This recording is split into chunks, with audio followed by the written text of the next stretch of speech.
शुक्लाम्बरधरं विष्णुं शशिवर्णं चतुर्भुजं प्रसन्नवदनं ध्यायेत् सर्वविघ्नोपशान्तयेत् गजाननपद्मार्कं गजाननमहर्निशमनेकदन्तं भक्तानाम् एकदन्तमुपास्महे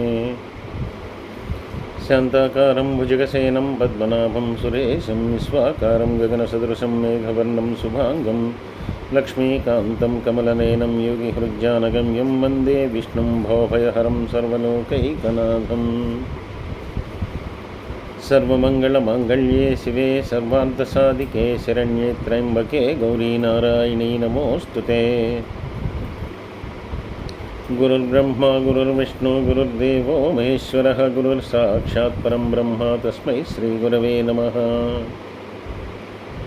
ఈ ప్రేరణకు కారణమైనటువంటి గురుదేవులు బ్రహ్మశ్రీ చాగంటి కోటేశ్వరరావు గారి పాదపద్మాలకు సభక్తిపూర్వకంగా నమస్కరిస్తున్నాను. పవిత్రమైనటువంటి బ్రహ్మగారిచే కొన్ని వేల సంవత్సరములు కొన్ని యుగముల పాటు యజ్ఞం చేయబడినటువంటి ఆ పుష్కర క్షేత్రం, అక్కడ ఉన్నటువంటి ఋషుల యొక్క ఆశ్రమములు ఎంతో పవిత్రమైనవి అని చెప్పుకున్నాం. అలాగే అక్కడ ఉన్నటువంటి ఆశ్రమాల్లో దధీచముని యొక్క ఆశ్రమం అనేటటువంటిది దర్శనీయమైనటువంటిది అని చెప్పి మనకి చెప్పబడుతోంది. కృతయుగంలో కాలేయులు అనేటటువంటి దానవగణాలు ఉంటూ ఉండేవి. ఈ కాలేయులు వృతాసురుడు అనేటటువంటి తమ యొక్క ఒక ధనుజుణ్ణి ఆశ్రయించి దేవతలందరి మీద కూడా యుద్ధాన్ని ప్రకటించారు. ఆ యుద్ధాన్ని ప్రకటించినప్పుడు వారిని జయించలేక, కాలేయుల్ని అలాగే వృతాసురుని వీరందరినీ కూడా జయించలేక దేవతలందరూ కూడా ఆ బ్రహ్మదేవుణ్ణి ఆశ్రయించారు. ఈ వృతాసురుడు వరప్రభావి, చాలా గొప్ప గొప్ప వరాలను పొందినటువంటి వాడు కాబట్టి ఆయనకి సాధారణమైనటువంటి మరణం అనేటటువంటి చెప్పబడలేదు. వరప్రభావంతో విర్రవీగి దేవతలను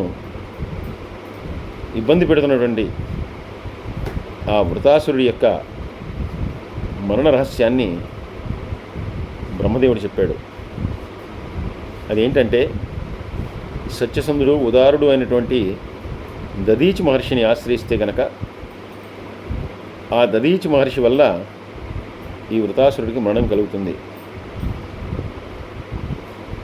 ఆయన వరప్రభావంతో ఆయన ఆ వృతాసురుడు మరణించడానికి వజ్ర సదృశమైనటువంటి ఒక ఆయుధం కావాలి. ఆ వజ్ర సదృశమైనటువంటి ఆయుధం ఏదైతే ఉందో అది మానవ ఎముకల చేత నిర్మింపబడి ఉండాలి. అందువల్ల బ్రహ్మదేవుడు చెప్పినట్టుగా వీళ్ళందరూ కూడా ఆ దధీచి మహర్షిని ఆశ్రయించి ఆయనకి శుశ్రూషలు చేశారు. శుశ్రూషలు చేసిన తర్వాత ఆ దధీచి మహర్షి ఈ ఇంద్రుడు మొదలైనటువంటి వాళ్ళందరూ కూడా తన కోసం ప్రత్యేకంగా వచ్చారు అంటే ఏదో విశేషమైనటువంటి ఒక దైవ కార్యం ముడిపడి ఉంటుందని చెప్పి, మీరు ఏ నిమిత్తమైన దగ్గరికి వచ్చారని చెప్పి వారందరినీ అడగ్గా దేవేంద్రుడు ఉన్న విషయాన్ని చెప్పాడు. మీ యొక్క అస్థికలు మాకు కావాలి, దానిచేత వృతాసురుడు నిర్జింపబడతాడు కాబట్టి మీ అస్థికల కోసం మేము వచ్చామని చెప్పిన తర్వాత వెంటనే దధీచి మహర్షి ప్రాణత్యాగానికి సిద్ధపడి ఆయన తపస్సు ద్వారా తన యొక్క ప్రాణాలని వదిలిపెట్టాడు. వదిలిపెట్టిన తర్వాత ఆయన యొక్క అస్థికలను విశ్వకర్మ ఒక గొప్ప ఆయుధంగా చేసి దాన్ని ఇంద్రుడికి ఇచ్చాడు. అదే వజ్రాయుధము. ఈ అస్థికలతో చేసినటువంటి ఆయుధం వల్ల కూడా మళ్ళీ వృతాసురుడు మరణించడు. తడి కానీ పొడి కానీ తగలనటువంటి ఒక ఆయుధం చేత మాత్రమే వృతాసురుడు మరణిస్తాడు. అటువంటి వరం ఆయనకున్నది. అందువల్ల ఇంద్రుడు ఈ వజ్రాయుధాన్ని తీసుకుని సముద్రపు యొక్క నురుగ, అంటే అది తడిగాను ఉండదు, పొడిగాను ఉండదు, తడి వల్ల ఏర్పడినటువంటిది కానీ తడిగా ఉండదు, అలాగే పొడిగా కూడా లేనటువంటిది, ఎందుకంటే సముద్రపు నొరగతో అది ఏర్పడింది కాబట్టి ఆ వజ్రాయుధాన్ని ఆ సముద్రపు నొరగతో దాన్ని పూర్తిగా దాన్ని ముంచి వృతాసురుడితో చక్కని మైత్రిని చేసుకుని, ఆ మైత్రిలో ఇద్దరు కూడా స్నేహబంధంతో సంచరిస్తున్నటువంటి సమయంలో ఈ వజ్రాయుధంతో ఆయన్ని చంపివేశాడు. కానీ వృతాసురుడిని చంపటం వల్ల మళ్ళీ ఇంద్రుడు ఆ బ్రహ్మహత్యా దోషం వల్ల ఇబ్బందులు పడ్డాడు. ఎందుకంటే వృతాసురుడు కూడా బ్రాహ్మణుడే. కానీ వృతాసురుడు అంటే జగత్తుకు అంతటికీ కూడా విపత్తులు కలిగిస్తున్నటువంటి, దేవతలకు విపత్తులు కలిగిస్తున్నటువంటి వృతాసురుడు నిర్జింపబడ్డాడు. ఈ రకంగా దధీచి మహర్షి యొక్క గొప్ప ప్రాణత్యాగంతో ఆయన అస్థికల వలన ఈ వృతాసురుని యొక్క మరణం అనేటటువంటిది సంభవించింది.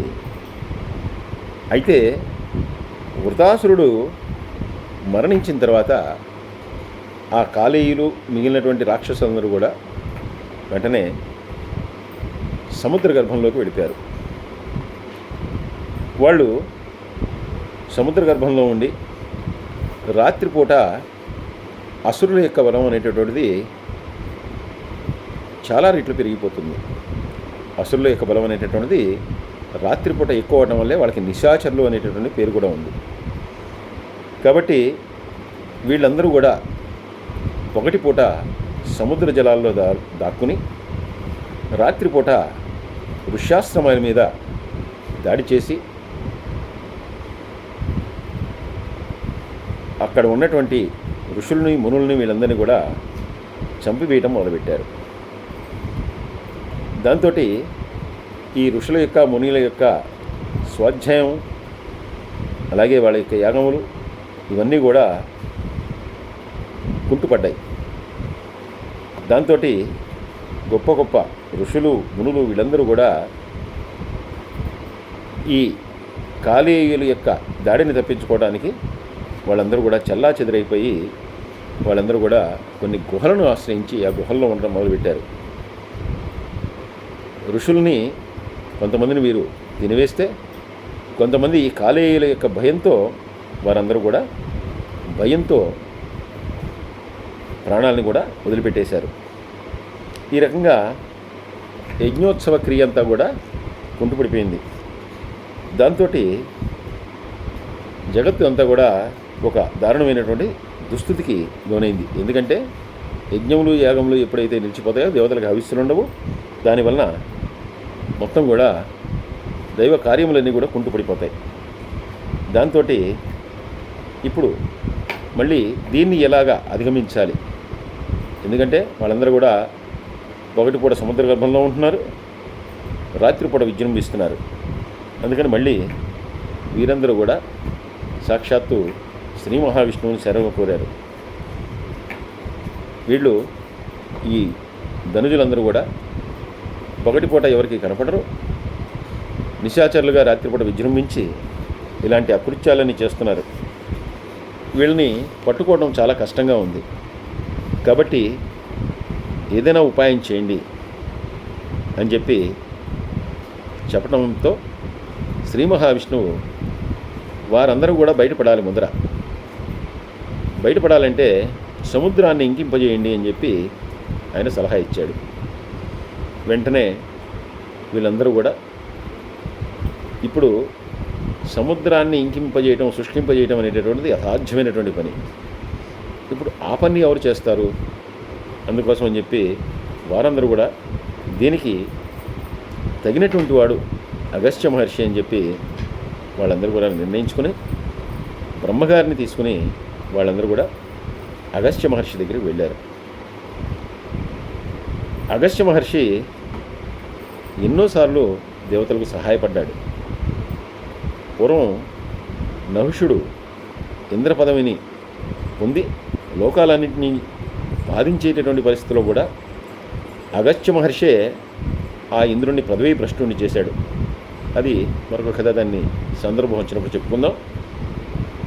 అలాగే వింధ్య పర్వతం యొక్క గర్వాన్ని అణిచినటువంటి వాడు కూడా ఆ అగస్త్యుడే కాబట్టి బ్రహ్మదేవుని తీసుకుని ఈ దేవతలందరూ కూడా అగస్త్య మహర్షి యొక్క ఆశ్రయం కోసం ఆయన దగ్గరికి వెళ్ళారు అని చెప్పిన తర్వాత వెంటనే మళ్ళీ భీష్ముడు అడిగాడు, వింధ్య పర్వతానికి అసలు గర్వం రావటం ఏమిటి?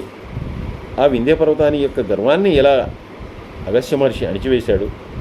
ఆ విషయాన్ని కూడా చెప్పండి అని చెప్పి అడిగినప్పుడు మళ్ళీ పులస్త్య బ్రహ్మ చెప్తున్నాడు. సూర్యుడు ఉదయించేటప్పుడు అలాగే తిరిగి అస్తమించేటప్పుడు ఆ మేరు పర్వతం చుట్టూ కూడా ఒక ప్రదక్షిణలాగా చేస్తూ ఉండేవాడు. అంటే అంత గొప్పదైన అంత పెద్దదైనటువంటి పర్వతం ఆ వింధ్య పర్వతం. దానికే మహామేరు అనేటటువంటి పేరు కూడా ఉన్నది. ఎందుకంటే ఈ వింధ్య పర్వత యొక్క శిఖరం అంతా కూడా ఒక బంగారు రంగులో మెరిసిపోతూ ఉండేది. సూర్యకాంతి పడి అది ద్విగుణీకృతమయ్యి చాలా గొప్పగా ప్రకాశిస్తూ ఉండేది. ఇంత పెద్దదైనటువంటి పర్వతం చుట్టూ ఈయన భ్రమణంలో ఆ పర్వతం మొదలుగా అంటే ఉదయించేటప్పుడు వింధ్య పర్వతమే, మళ్ళీ అస్తమించేటప్పుడు కూడా ఆ వింధ్య పర్వతాన్ని సూర్యకిరణాలు అనేటటువంటివి తాకుతూ ఉండేవి. దాంతో దీన్ని గమనించినటువంటి ఆ వింధ్య పర్వతం సూర్యభగవాను నువ్వు రోజు కూడా ఉదయించేటప్పుడు అలాగే అస్తమించేటప్పుడు నీ యొక్క కిరణాలు నా పర్వతాన్ని తాగుతున్నాయి, అంటే నన్ను దాటుకుని వెళ్తున్నావు, దాంతో దానికే ఇంత సమయం పడుతోంది. ఒక పగలు, ఒక ఉదయము, ఒక అస్తమానం కూడా అయిపోతుంది. కాబట్టి ఒక పని చెయ్యి, నేను నీకంటే కూడా చాలా గొప్పవాడిని, అందువల్ల ఇక నుంచి నా చుట్టూ కూడా ప్రదక్షిణం చెయ్యి అని చెప్పి సూర్యభగవాను ఈ వింధ్య పర్వతం కోరుకుంది. ఆయన అన్నాడు, ఇటువంటి ఆలోచన నీకెందుకు వచ్చింది? తూర్పును ఉదయించి పడమరను అస్తమించడం అనేటటువంటిది నా పరబ్రహ్మణలో ఒక రోజు జరిగేటటువంటి ఒక క్రియ, అంతేగాని నీ చుట్టూ ప్రదక్షిణం చేయటం అనేటటువంటిది అది కావాలని చేస్తున్నటువంటిది కాదు. నువ్వు ఇంత విశాలంగా ఉన్నావు కాబట్టి, ఎత్తైన పర్వతానివి కాబట్టి రోజు కూడా ఉదయాస్తమానాలు అనేటటువంటివి నీ పర్వతం మీదుగా జరుగుతూ ఉన్నాయి. అందువల్ల నీకు ప్రదక్షిణం చేయటం అనేటటువంటిది నా ఉద్దేశం కాదు, కేవలం ఆ సృష్టికర్త యొక్క ఆదేశానుసారము ఉదయాస్తమానాలు చేయటమే నా యొక్క ఉద్దేశం, భ్రమించడమే నా యొక్క ఉద్దేశమే, కానీ నీ చుట్టూ ప్రదక్షిణం చేయడం అనేటటువంటిది అది నా లక్ష్యం కాదయ్యా. అందుకని ఇది ఉపయుక్తమైనటువంటి ఆలోచన కాదు, దీన్ని విరమణ చేసుకో అని చెప్పి ఆయన చెప్పాడు. చెప్తే వింధ్య పర్వతానికి కోపం వచ్చింది. కోపం వచ్చి, నేను చెప్పినట్లుగా చేస్తే చెయ్యి, లేదా నీ యొక్క భ్రమణానికే నేను అవరోధాన్ని కలిగిస్తాను అని చెప్పి అన్నది. సూర్యభగవానుడు ఈ మాటను లెక్కించలేదు. ఎందుకంటే తనకి ఉన్నటువంటి ఆదేశాల ప్రకారం ఆయన యొక్క భ్రమణాన్ని కొనసాగించవలసి ఉంది. సూర్యభగవానుడు ఆ మాట వినలేదని చెప్పి ఇప్పుడు నేను ఈయన యొక్క గమనాన్ని అడ్డుకోవాలి అని చెప్పి వెంటనే వింధ్య పర్వతం, ఈ మేరు పర్వతం ఎవరూ ఊహించినట్టుగా పెరిగిపోవడం మొదలుపెట్టింది. ఇలా పెరిగిపోతూ సూర్యచంద్రుల యొక్క భ్రమణానికి అడ్డుగా నిలబడిపోయింది. దాంతో సూర్యచంద్రుల యొక్క సంచారం అనేటటువంటిది లేకుండా పోయింది. సూర్యుడు ఉదయిస్తాడు, కానీ అస్తమించడానికి వీలు లేకుండా మధ్యలో ఈ వింధ్య పర్వతం అనేటటువంటిది అడ్డం పడిపోతుంది. ఈ రకంగా మనకి కాల ప్రభావంలో మార్పులు వచ్చేసాయి, కాలచక్రంలో మార్పులు వచ్చేసాయి. సూర్యచంద్రుల యొక్క గమనం లేకపోవటం వల్ల లోకాలన్నీ కూడా తల్లడిల్లిపోతున్నాయి. దాంతో దేవేంద్రుడే సంకల్పించుకుని ఆ ఇంద్రునితో మాట్లాడటం జరిగింది. అయినా కూడా ఇంద్రుడు వినలేదు. ఈ రకంగా ఎన్ని ప్రయత్నాలు చేసినా కూడా ఆ మేరు పర్వతం, వింధ్య పర్వతం ఎవరి మాట కూడా వినలేదు. ఇప్పుడు దీనికి ఉపాయం ఏంటి? వింధ్య పర్వతాన్ని ఎలా మళ్ళీ దారిలోకి తెచ్చుకోవాలంటే, వింధ్య పర్వతం ఋషులకు మునులకు అత్యంత గౌరవాన్ని ఇస్తాడు. ఆ వింధ్యుడు వాళ్ళందరికీ మాత్రం చాలా గౌరవాన్ని ఇస్తాడు. దాంతో ఏదో ఒక ఉపాయం చేత ఆ వింధ్య పర్వతం యొక్క గర్వాన్ని అణచాలి అని చెప్పి వాళ్ళందరూ కూడా నిర్ణయించుకున్నారు. కాబట్టి వాళ్ళందరూ కూడా ఈ అగస్త్య మహర్షి దగ్గరికి చేరుకుని అగస్త్య మహర్షికి ఈ విషయాన్నంతా కూడా చెప్పి, ఎలాగో అలాగ మీరు ఆ వింధ్య పర్వతం యొక్క గర్వాన్ని అణచాలి. వింధ్య పర్వతం ఇట్లా సూర్యచంద్రుల యొక్క గమనానికి అడ్డుగా ఉన్నాడు కాబట్టి ఎలాగో అలాగా ఆ వ్రతం నుండి అందరినీ కూడా గట్టించగలి ఈ జగత్తునంతా కూడా కాపాడాలి అని చెప్పి వాళ్ళు చెప్పిన తర్వాత అగస్త్య మహర్షి వింధ్య పర్వతం దగ్గరికి చేరుకున్నాడు.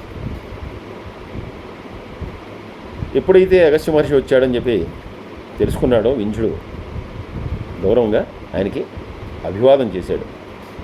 అభివాదం చేయగానే అగస్త్య మహర్షి, నువ్వు ఋషుల యొక్క మునుల యొక్క ఆదరాన్ని పొందినటువంటి వాడివి, వాళ్ళందరినీ కూడా చాలా గౌరవ మర్యాదలతో ఎప్పుడు కూడా చూస్తూ ఉంటావు, అందువల్ల నీకు నా ఆశీర్వచనాన్ని అందజేస్తున్నాను అని చెప్పి అన్నాడు. వెంటనే వింధ్యుడు ఎప్పుడైతే ఆయన ఆశీర్వచనం ఇస్తున్నాడో వెంటనే తల వంచి ఆయనకి నమస్కరించాడు. తల వంచి నమస్కరించడం అంటే శిఖరం కిందకి వంచేశాడు. మేరు పర్వతం ఇప్పుడు కిందకి దిగిపోయింది. వెంటనే ఆ అగస్త్య మహర్షి అన్నాడు, ఒక కార్యభారాన్ని నిర్వర్తించడానికి నేను ఆ పరమేశ్వరుని యొక్క ఆజ్ఞ ప్రకారం దక్షిణ దిశగా వెళ్తున్నాను. నేను మళ్ళీ తిరిగి వచ్చినప్పుడు మళ్ళీ నువ్వు కనుక పెరిగిపోతే నాకు ఇబ్బందిగా ఉంటుంది. అందువల్ల నువ్వు ఇప్పుడు ఏ రకంగా అయితే వంగి వినయంగా ఇలా ఉన్నావో ఇదే వినయంతో నువ్వు ఉండు. నేను మళ్ళీ ఆ దక్షిణ దిశగా వెళ్ళి వెనక్కి తిరిగి వస్తాను, అప్పటిదాకా నువ్వు పైకి వెళ్ళొద్దయ్యా అని చెప్పి అన్నాడు. వింధ్యుడు తప్పకుండా అగస్త్య మహర్షి అంటే ఉన్నటువంటి గౌరవ ప్రపత్తుల చేత ఆయన అలాగే ఉండిపోయాడు. అగస్త్య మహర్షి దక్షిణ దిశగా వెళ్ళాడు. వెళ్ళినటువంటి వాడు ఇప్పటి వరకు మళ్ళీ తిరిగి రాలేదు. కాబట్టి వింధ్య పర్వతం అలాగే ఉండిపోయింది అని చెప్పి మనకి పురాణాలన్నీ కూడా చెప్తూ ఉంటాయి. అలాగే అగస్త్య మహర్షి ప్రత్యేకించి దక్షిణ దిశకి రావడానికి మరొక కారణం కూడా మనకి శివపురాణాంతర్గతంగా చెప్పబడుతుంది. అయితే ఇక్కడ పద్మపురాణాంతర్గతంగా ఈ విషయం అయితే ప్రస్తావించారో ఆ విషయాన్నే మనం ప్రస్తావించుకుంటున్నాం. ఏదైనా వింధ్య పర్వతం అనేటటువంటిది ఏదైతే సూర్యచంద్రుల యొక్క గమనానికి అవరోధంగా ఉందో అది తన యొక్క ఎత్తును తగ్గించుకుని వంగి నమస్కరించింది, ఇంకా అలాగే ఉండిపోయింది. దాంతో ఈ అగస్త్య మహర్షి దక్షిణ దిశగా వచ్చేశారు. అందుకే దక్షిణం అంటే మన యొక్క ఈ దక్షిణ దిక్కులో అగస్త్య మహర్షి చేసినటువంటి ప్రతిష్టలు అనేకం ఉన్నాయి. తూర్పు దిక్కున కంటే దక్షిణ దిక్కులో అగస్త్య మహర్షి యొక్క ప్రతిష్టలు అనేకమైనటువంటివి ఉన్నాయి. ఇలా దేవతల యొక్క కార్యం కోసం దేవతలందరినీ కూడా సంతృప్తిపరచడానికి ఈ రకంగా అగస్త్యుడు అలాగా దక్షిణ దిశకి రావటం జరిగింది. ఈ రకంగా వింధ్య పర్వతం యొక్క గర్వాన్ని అణిచాడయ్యా. అదే విషయాన్ని ఇప్పుడు ఇంద్రాది దేవతలందరూ కూడా ప్రస్తావించారు అని భీష్ముడికి చెప్తూ, ఇప్పుడు వీరందరూ కూడా దేవతలందరూ కూడా మళ్ళీ ఈయన్ని ప్రశంసించి, మీ సహాయం మాకు కావాల్సి ఉంది. అదేంటంటే కాలేయులు అనేటటువంటి రాక్షసుల వలన మేము అనేకమైనటువంటి క్లేశాలని అనుభవిస్తూ ఉన్నాం. చాలామంది వేదాధ్యయన తత్పరులైనటువంటి ఋషులందరూ కూడా వారికి ఆహారం అయిపోయారు. ఎందుకంటే ఈ కాలేయులంతా కూడా సముద్ర గర్భాన్ని ఆవాసం చేసుకుని పగటిపూట అక్కడ దాక్కుంటున్నారు. రాత్రిపూట వాళ్ళు నిశాచరులు కాబట్టి అనేక రెట్ల బలంతో భూమి మీదకి వస్తున్నారు. భూమి మీదకి వచ్చినటువంటి వాళ్ళు ఈ మునుల్ని ఋషుల్ని వీళ్ళందరినీ కూడా ఆహారంగా తినేస్తూ ఉన్నారు అన్నాడు. కాబట్టి మీరు దయచేసి ఆ సముద్రాన్ని శుష్కింపజేయవలసింది. సముద్రాన్ని పూర్తిగా ఇంకింపజేస్తే వారందరూ కూడా బయటపడతారు. బయటపెడితే వారందరినీ కూడా మేము సంహరిస్తాం. దీనివలన ఒక విశేషమైనటువంటి దైవ కార్యం జరుగుతుంది. కాబట్టి మీరు దయచేసి మాకు ఈ విషయంలో సహకరించాలని చెప్పి వాళ్ళందరూ కూడా ప్రార్థించగానే, అదెంత పనయ్యా, తప్పకుండా చేస్తానని చెప్పి వెంటనే ఆ సముద్ర తీరానికి చేరుకునేటువంటి అగస్త్య మహర్షి దేవతలందరూ కూడా చూస్తుండగా అరచేతిలోకి కొంచెం జలాన్ని తీసుకుని పరుషంలోకి అంటారు, అంటే ఎలా అయితే మనం తీర్థాన్ని స్వీకరిస్తామో అలాగా ఆయన తీసుకుని ఆ జలాన్ని మొత్తం కూడా అవపోసన పట్టేశాడంటే లోపలికి తీసుకున్నాడు. వెంటనే అక్కడ ఉన్నటువంటి దేవతలు, ఋషులు, తపస్యాలు వీరందరూ కూడా ఆశ్చర్యపోయి చూస్తున్నారు అగస్త్య మహర్షి యొక్క తపోశక్తికి, ఆయన యొక్క తపోబలానికి, గొప్పదనానికి. ఎప్పుడైతే ఆయన దాన్ని లోపలికి స్వీకరించాడో వెంటనే ఆయన తీర్థజలంలాగా తన పురుషుట్లోకి తీసుకుని కొంత జలాన్ని ఎప్పుడైతే తీసుకున్నాడో సముద్రం అంతా కూడా పూర్తిగా ఇంకిపోయింది. వెంటనే దేవతలందరూ కూడా ఆ కాలేయుల్ని వెంటనే సంహరించారు. సంహరించిన తర్వాత, మహానుభావ, నువ్వు చాలా గొప్ప ద్విజుడివి, చాలా గొప్ప బ్రాహ్మణుడివి, గొప్ప తపస్యాలివి, నువ్వు చక్కగా దైవకార్యాన్ని నిర్వర్తించావు. మా యొక్క ప్రార్థనని విని సముద్రానంతా కూడా అవపోసం చేశావు. కాలేయులందరూ కూడా సంహరించబడ్డారు. ఇక ఋషులకి, మునులకి ఎటువంటి ఇబ్బంది కూడా లేదు. మళ్ళీ తిరిగి ఆ సముద్ర జలాలని కళకళలాడేట్లుగా చేయవయ్యా అని చెప్పి వాళ్ళందరూ కూడా ప్రార్థించారు. అగస్త్యుడు అన్నాడు, ఇంకెక్కడుందయ్యా, లోపలికి వెళ్ళిపోయింది, నా ఉదరంలో ఆ జలమంతా కూడా జీర్ణమైపోయింది. కాబట్టి ఇప్పుడు అది సాధ్యపడదు, మళ్ళీ తిరిగి ఇవ్వటం అనేటటువంటిది సాధ్యపడదు అన్న. వెంటనే దేవతలందరూ కూడా ఆశ్చర్యపోయారు. అయ్యా, ఎలా సాధ్యం, సముద్రం లేకుండా ఈ సృష్టి ఎలా కొనసాగుతుంది? కాబట్టి తిరిగి మళ్ళీ ఏదో రకంగా సముద్ర జలాలు తిరిగి రావాలి కదా అన్నారు. ఆయన అన్నాడు, ఇది ప్రస్తుతం సాధ్యపడదు. మళ్ళీ భగీరథుడైనటువంటి సూర్యవంశంలోని గొప్ప క్షత్రియుని వల్ల ఆ దేవనది అయినటువంటి గంగానది భూమి మీదకి అవతరిస్తుంది. అప్పుడు ఈ భూమి అంతా కూడా సవిస్తారంగా జలపూరితమైపోతుంది. తిరిగి అప్పుడు ఈ సముద్రం అనేటటువంటి తిరిగి ఏర్పడుతుంది అని చెప్పి అన్న తర్వాత దేవతలు, ఋషులు ఇంకా చేయగలిగింది లేక ఆయనకి నమస్కరించి, మీ వల్ల దేవతలందరికీ కూడా గొప్ప ఆపత్తబ్బింది, అలాగే అసురులందరూ కూడా జయింపబడ్డారు. కాబట్టి మేమందరం కూడా మీకు నమస్కరిస్తున్నాం అని చెప్పి వీళ్ళందరూ అన్నప్పుడు, సాక్షాత్తు బ్రహ్మదేవుడు, నువ్వు ఏదైనా వరాన్ని కోరుకో, నీకు వరాన్ని అనుగ్రహిస్తాను అని చెప్పి ఆయన అన్నప్పుడు, అప్పుడు అగస్త్య మహర్షి, ఈ సరస్వతీ నదీ తీరంలో ఉన్నటువంటి నా ఆశ్రమం ఏదైతే ఉందో ఇది సర్వోత్తమమైనటువంటి ఆశ్రమంగా ఉండేలాగా అనుగ్రహించండి అని చెప్పి బ్రహ్మదేవుణ్ణి కోరుకున్నాడు. కాబట్టి పుష్కర యాత్ర చేసేటటువంటి మానవులు ఎవరైనా సరే ఈ అగస్త్య మహర్షి యొక్క ఆశ్రమాన్ని దర్శించి అక్కడ పితృదేవతలను పూజిస్తే కనుక వాళ్ళకి అనేకమైనటువంటి ఫలితాలు కలుగుతాయి. అలాగే ఇక్కడ పూజా ద్రవ్యాలని కానీ, అపూపములను కానీ ఎవరైతే బ్రాహ్మణులకు దానం చేస్తారో వారందరికీ కూడా స్వర్గలోక వాసం అనేటటువంటిది కలుగుతుంది.